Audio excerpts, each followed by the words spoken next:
Hey everybody, and welcome back to my channel. Now today I'm making a hibiscus tea.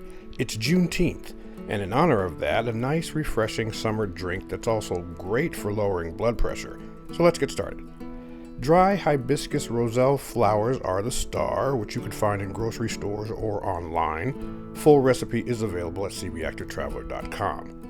So in a large saucepan or Dutch oven, add a gallon or 3.78 liters of water and bring to a boil.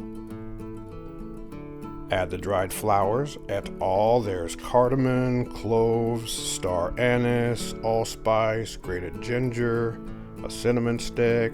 Give it a stir.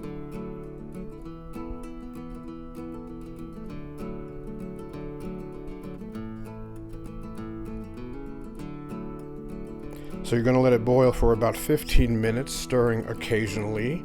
It will reduce a bit as some of the water will evaporate. Turn off the heat, and at this point I added the juice of a lemon, about a teaspoon of vanilla, and about a tablespoon of agave, which is optional. You can also use cane juice or turbinado sugar or nothing if you're bold. Give it a stir. So cover it and let it steep for about 30 minutes this time for all the flavors to infuse.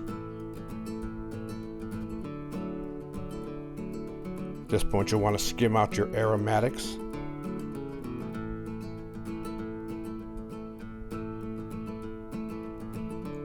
And pour through a funnel that I lined with a bit of cheesecloth just to catch the extra bits. You're good to go. Give it a chill in the fridge for about an hour or so, and enjoy over a glass of ice with a sprig of mint in there, and happy Freedom Day and summer, everyone. Listen, thanks so much for watching. Please like and subscribe if you like this video, and we'll see you next time. God, I love medicine.